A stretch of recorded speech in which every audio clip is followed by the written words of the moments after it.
Hello everyone, welcome to the class.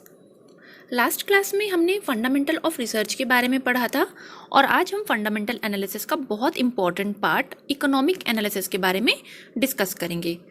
तो आज हमारे चैप्टर का नाम है चैप्टर नंबर 5 इकोनॉमिक एनालिसिस। सबसे पहले जानते हैं इकोनॉमिक एनालिसिस होता क्या है।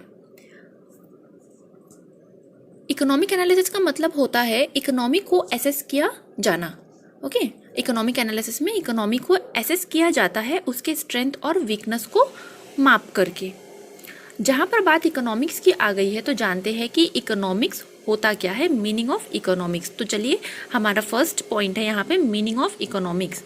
Economics is the study of the components and function of a particular market place और economy such as supply and demand and the impact of the concept of scarcity. There are mainly two branches of economics, microeconomics and macroeconomics. हमारे पास हर एक wants को पूरा करने के लिए unlimited पैसा नहीं होता है। इकोनॉमिक्स इसी कॉन्सेप्ट के लिए काम करता है। इकोनॉमिक्स लोगों को डिसीजन लेने में हेल्प करता है कि उनके पास जो स्कैर्स ऑफ रिसोर्सेस है उनका सही यूटिलाइजेशन के लिए।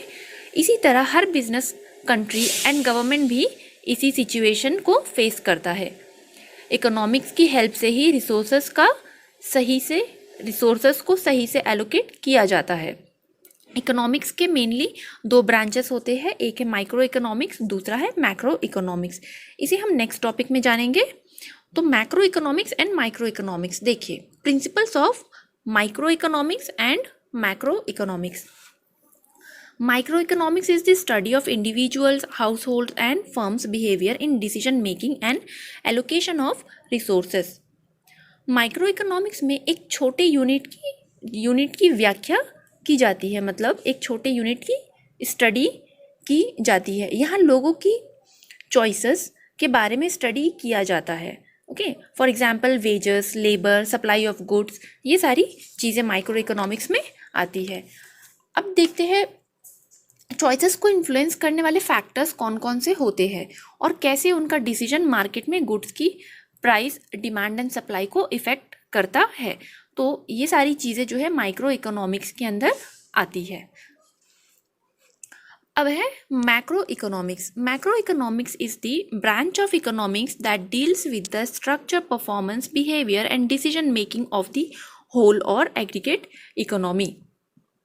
मैक्रो इकोनॉमिक्स में एग्रीगेट इकोनॉमी के बिहेवियर को स्टडी किया जाता है। अब हम जानते हैं मैक्रो इकोनॉमिक्स के प्रिंसिपल्स कौन कौन से हैं। इस डायग्राम में देखिए, macro economics and micro economics. तो माइक्रो इकोनॉमिक्स, पहले हम माइक्रो इकोनॉमिक्स देखेंगे, फिर हम मैक्रो इकोनॉमिक्स देखते हैं। ये इंडिविजुअल मार्केट होता है माइक्रो इकोनॉमिक्स, और effect on price of goods पर प्राइस के इफेक्ट को स्टडी करता है।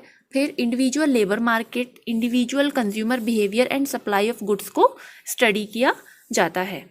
मैक्रो इकोनॉमिक्स में होल इकोनॉमी यानी जीडीपी को स्टडी किया जाता है।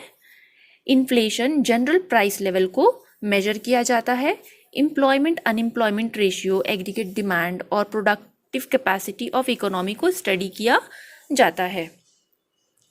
अब देखते हैं next topic, introduction to various macro economic variables. तो macro economic variables are indicators or main sign spots signalling the current trends in the economy. Macro economics के जो वेरिएबल्स होते हैं वो इकोनॉमी में चल रहे करेंट ट्रेंड्स को दर्शाता है।